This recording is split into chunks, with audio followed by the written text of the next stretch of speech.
Dee Dee, the floor is yours. Good morning and welcome to another week of United Way for Southeastern Michigan's What's the Word Wednesday. We share important information and resources and have vibrant discussions about the topics that matter most to you. My name is DeAndrea Rogers. I go by Dee Dee. And today we are joined by our partners at public libraries across our region as we celebrate National Reading Month. Originally inspired by the children's book, Arthur Dr. Seuss, National Reading Month was implemented as a recognition of the important role literacy plays in our lives. Reading has proven to expand our vocabulary and development, lower stress levels, sharpen memory, and heighten our knowledge of the world around us. However, less than half of the American population reads for pleasure, which is outside of the classroom or a work assignment. Today, we're joined by three of our public library partners who will help us discover resources, explore library access, and the everyday impact of literacy. A few reminders for today's discussion. We will take questions from the audience, so please put your questions in the chat box on Zoom or into the comments section if you're watching on Facebook. Closed captions are enabled in Zoom and Facebook Live. To turn them on, please click on the Show Captions button on the bottom of your screen. I'd like to introduce you to our three panelists for today. First up is Kevin L. Brown, Library Director of the Pontiac Public Library.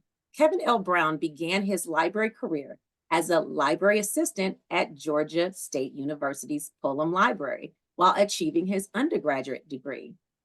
From there, he continued working in libraries, archives, and records management for various places such as Atlanta University Center, the Atlanta Journal-Constitution, Georgia Tech, Emory University, and the Archdiocese of Atlanta.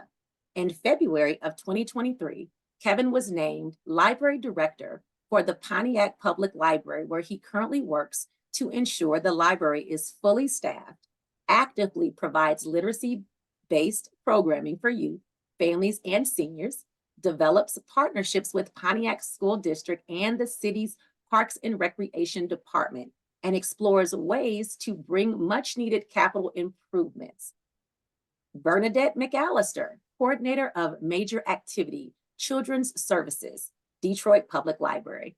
Bernadette McAllister is a native Detroiter and graduate of Wayne State University's School of Information Sciences. She has worked as the Children's and Teens Coordinator at the Detroit Public Library for a year, but has 23 years of service as a librarian.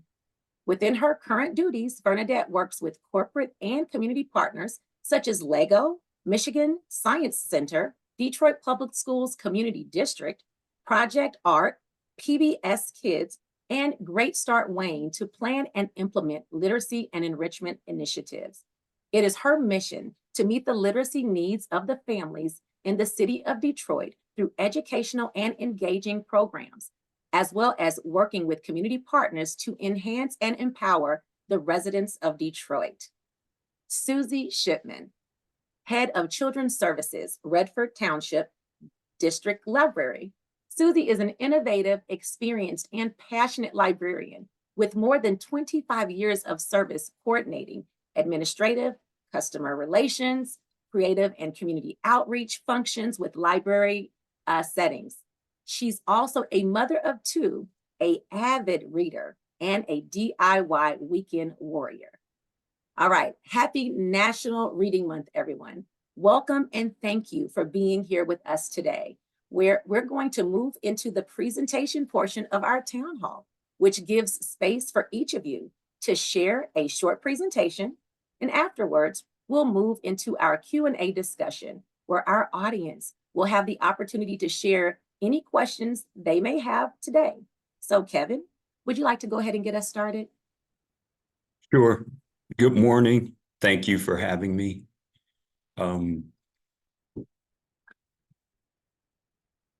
My name is Kevin Brown, and I'm the Library Director for Pontiac Public Library. Here's a little overview. Pontiac Library started 100 years ago as the public library in 1924. Our current building has been the library's home since November 1960, so it's pretty old. The library was separated from the city of Pontiac in 2012. We presently have 13 staff members, and that includes 4 full-time librarians. The library has a total of about 65.5 thousand items. Usage numbers show our patrons utilize our library mostly for copy, print, fax, and notary services, using the computers, checking out materials at about 31%, programs and usage of meeting spaces or the auditorium or at the lower level. Of our patrons surveyed over the last 11 months, 89% stated they were very satisfied with our service. So we're pretty happy about that. Events and resources, we try to serve the community in every way possible with programs that are centered around youth, family, and seniors. We have programs, 2 recent programs that just passed were the spring celebration of spring with an Easter egg hunt and the Easter Bunny picture opportunity. We also had a Women's Month panel where 3 women who are directly related with the Pontiac community spoke and got a chance to do Q&A. We have a every Wednesday youth art camp. We have health-related programs like CPR or Vape 101. We have a poetry slam program for teens that we're really excited about that comes up soon next month. Adult jigsaw puzzle just started a few months ago and has had some success. So we try to do what we can in every area for all citizens in Pontiac.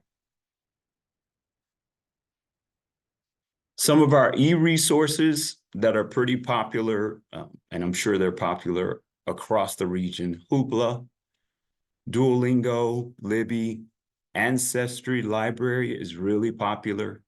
That in conjunction with some of the microfilm that we have from the Oakland Press keeps people in touch with their history.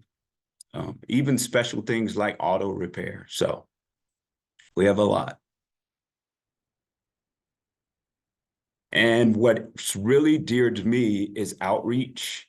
It's a way for us to get in touch with the community and stay on track with the heartbeat. We do a book club with the Pontiac Middle School. We do pre-K story times and crafts, especially in the summer.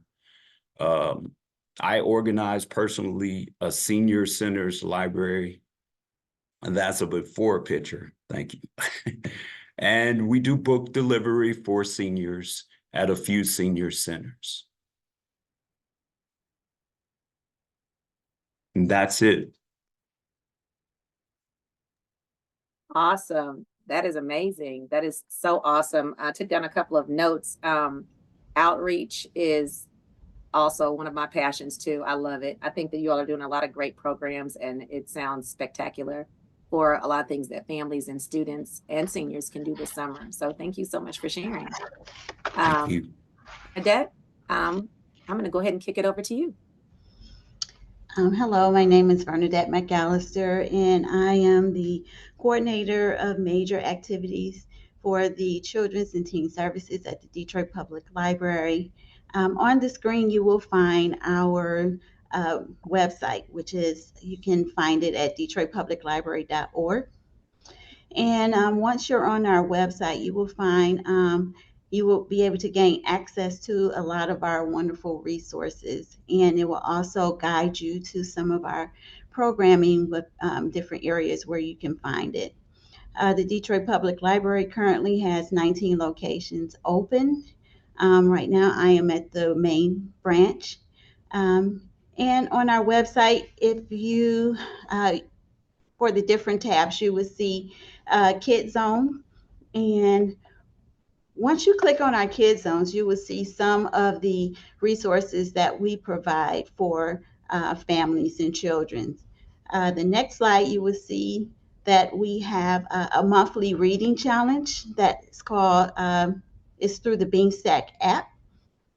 And on this particular app, you can go on and register for our monthly reading challenge. We are suggesting that families and especially children will read 20 minutes a day. And as you read, you will go into BeanStack and log your minutes. If you complete our challenge, you are automatically entered into a raffle where you can possibly win an Amazon gift card. So we have 3 different categories. We have one for children's, one for teens, and one for adults. So our Being Stack Reading Challenge is a family challenge. It's a family event, so we encourage families to sign up. You will also see that through the BeanStack app, you also have access to our 1,000 books before kindergarten. And we are encouraging those starting at, day one to start reading to your children. You can go on to that app you can sign up for 1,000 books before kindergarten and just keep track of how many books that you're reading to your little ones. The next slide will show that we offer ABC Mouse. On the Kids Zone tab, you will gain access to our ABC Mouse Library Edition. But on our landing page, if you click on our research and databases, and then click on all databases, you will find our ABC Mouse Home Edition. And with the Home Edition, you can gain access to ABC Mouse in your home. So we have the Library Edition where you can only gain access in the library, but we do offer a Home Edition as well. And we all know that lots of families are looking for different databases or resources that they can use for early literacy. So this is one resource that we provide for early literacy. For the next slide, you will see that we offer something that's called Children's Librarian Choice. And with this, you can request up to 6 books, and our librarians will pick different books, and we will choose different books for you. And they will be based upon different categories that you provide for us. So there's a form that will ask you for your library card information, as well as the age of your child, and also what types of books that you were looking for. You can also find on our website a list of all of our different events. We have events going on at all 19 branches. The types of events vary. We have story times throughout the system, and as well as we are offering at some branches programs for homeschools, specifically for homeschool families. We also offer different STEM programs as well. I'm sorry, I haven't moved, so my light goes out. So those are some of the things that we offer. And just as Mr. Brown stated, we also have access to the Hoopla as well as the Libby apps. And I'm pretty sure everyone knows that these are just not for adults, but they're for the family as a whole, because you will find picture books as well as readers, as well as just chapter books and YA books as well. And they're not just ebooks, but you can find audio books. For the little ones, you can also find read-along books. Another thing that we offer is our bookmobile. I'm sorry, I don't have a slide for that, but our bookmobile goes throughout the city. Many of our schools do not have libraries, so the bookmobile you will find at a lot of our schools, and they're there allowing the children to step on and be able to check out books. And unfortunately, a couple of our branches are closed due to some building issues. So we send our bookmobile out to those locations so people in those communities can still have access to the library. We're in the midst of a library card campaign. So for those of you guys who have not been to the library in a while, please come back and renew your library card, as well as, sign your children up for library cards as well. Um, that's all that I have at this time, but I am, curious to see some of the questions that we will have. Thank you. Thank you so much. Wow, lots of amazing and awesome activities and resources going on over there. I love the bookmobile as well as this raffle for bean stacking. That is awesome, and it's for the whole family. So you all are doing amazing things. Thank you so much for sharing. I am now going to kick it over to Susie. Susie, are you ready? I am. Thank you, Dee Dee. I'm Susie from the Redford Township District Library, and we are located on 6 Mile Road between Beach Daily and Telegraph. We are the biggest building on the road. You cannot miss us. We're happy to serve folks from all cities, but you first must get a library card from the town you live in. The residence where you pay taxes supports your own library, and it's a great way to show support to your library by getting a library card, even if you're not using it a lot. But if you want to join the Redford Township District Library, all you have to do is bring your library card in from your own town and ask to join, and we're happy to have you. We are fortunate to have a building where with so much wow factor in it. You walk in and you just feel like, oh my gosh, this is the perfect place to spend an afternoon. But right now we're in the middle of renovations. So things are louder, dustier, and we are all squeezed together into about 25% of our building right now. But once we finish our renovation, we're going to return to the gorgeous space we've always been. Things I wanted to tell you about our library is that we have nearly 50,000 books to check out and enjoy at home. We have the regular things that you'd expect: books, DVDs, the downloadable materials.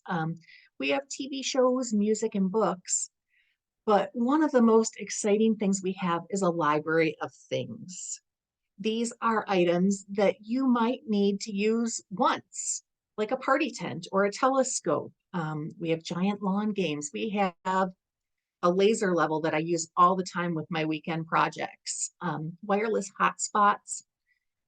So many things that you can borrow just to use once and bring back, and maybe even determine if you want to own it for yourself.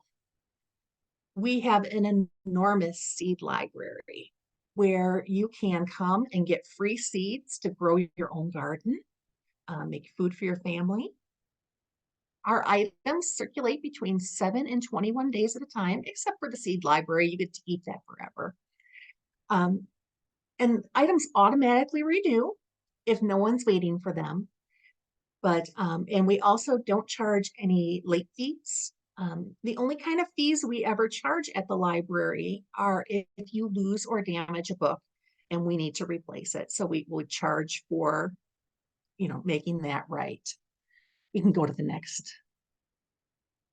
Okay.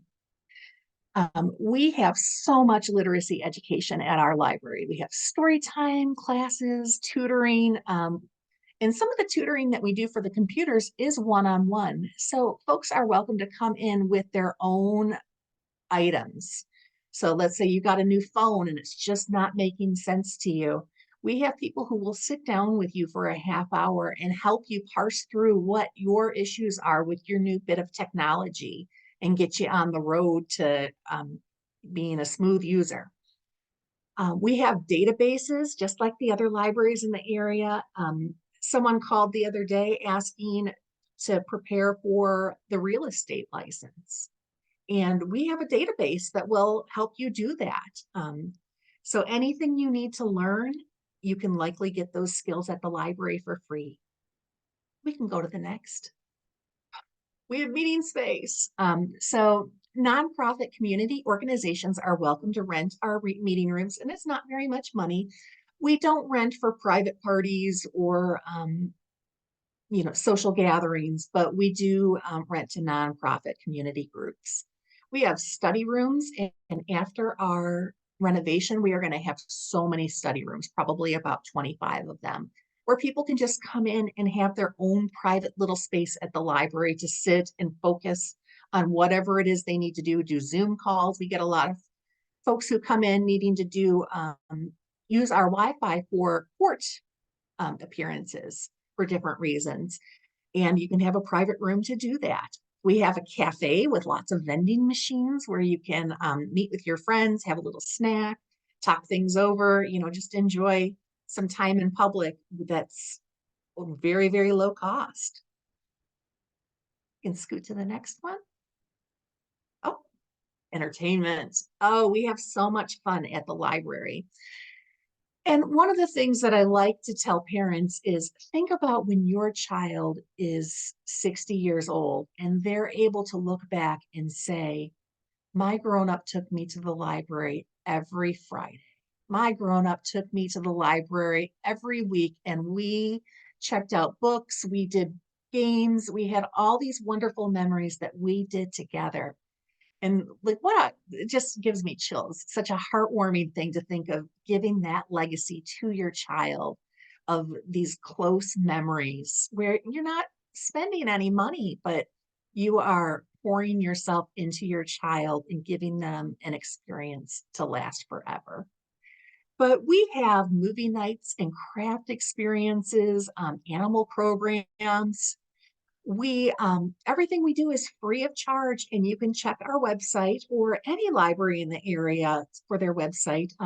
Tomorrow we're doing a program called Will It Waffle, and we are taking the teens into a room with a bunch of waffle irons and a bunch of different foods, and we are going to figure out if things waffle or not.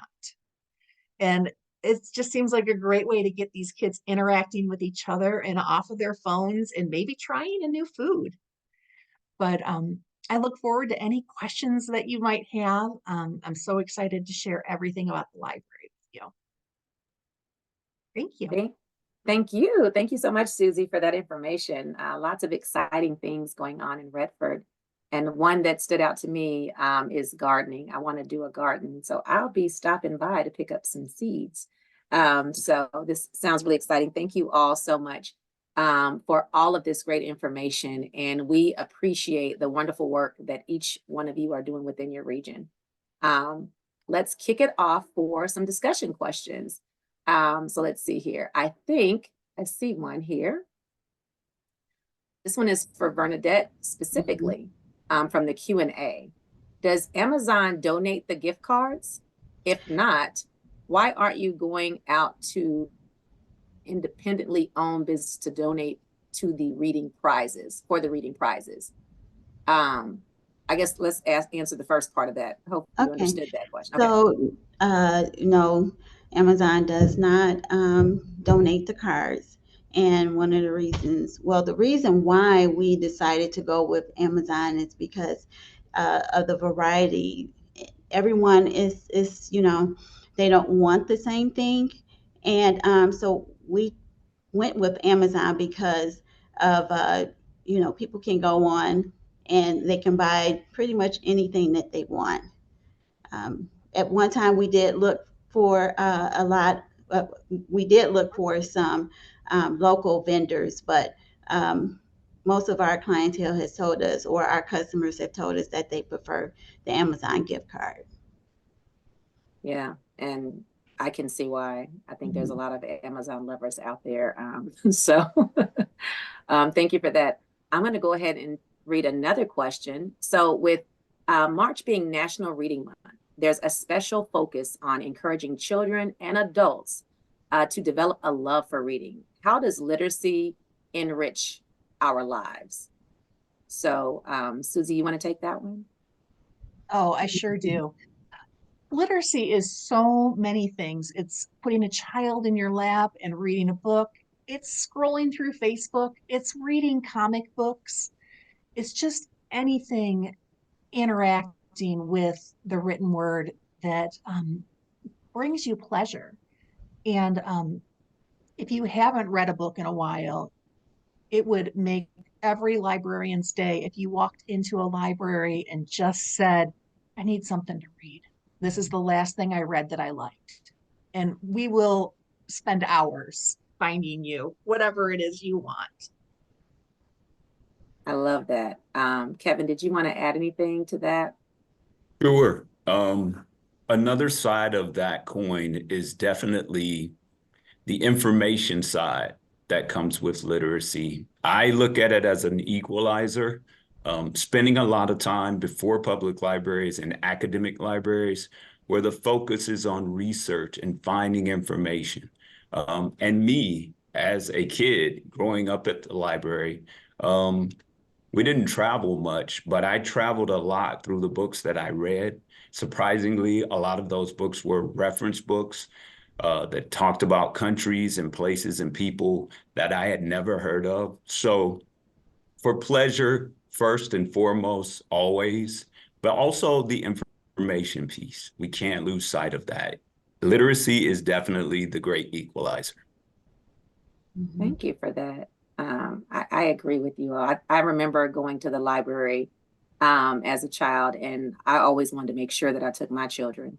And we would go, I don't know, it was something about just going away and feeling like you're in a whole different world. And I still like to, I read digitally, but it's something about curling up, on a couch, and just, especially when it's raining outside.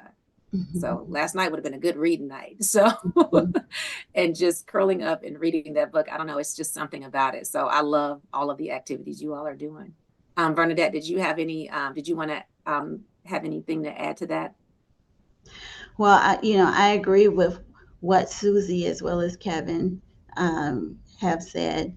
Reading, there are various ways that you can gain knowledge, but with most of those avenues, you have to know how to read.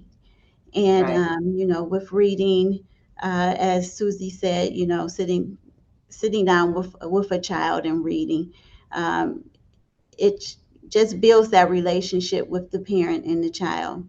And if you have a parent that loves to read, you'll have a child that would like to read as well. And this is a way that you can open up with your communications because you guys are talking about books and you're Right. talking about your next reads. I love it. I love it. Thank you all so much for joining us today. Thank you for answering those questions. It's funny how when you talk about something great, time just flies on by. But I just want to say thank you again for joining us. I really appreciate each of you being here. And it's so important that we continue to explore our public libraries and read at every age. But before we close, I have a few more updates for our audience. So just as a reminder for anyone in our community who may be experiencing a need, our 211 helpline remains available 24 hours a day, 7 days a week. This includes resources like food, utility assistance, tax assistance, and much more. We always maintain a running list of available services in the community and can connect you to the support you need. You can also look up resources in your area by using our 211 resource database at unitedwaysem.org/211. Volunteer. If you're looking for opportunities to get involved in the community as a volunteer, United Way's volunteer portal can help. Our online portal lets you search volunteer opportunities that best match your abilities, needs, and interests. It even lets you set up alerts for the types of volunteer projects or organizations you care about most. And we have lots of opportunities to volunteer in March is Reading Month. Lastly, our next town hall summer programming signups are getting started. Please join us on Wednesday, April the 17th for our out of school time presentation by our partner, the Boys and Girls Club of Southeast Michigan. To stay up to date on upcoming topics and watch replays of previous town halls, please visit unitedwaysem.org/virtual town halls. Thank you, everyone. We will see you soon. Stay safe and continue to live united. Thank you.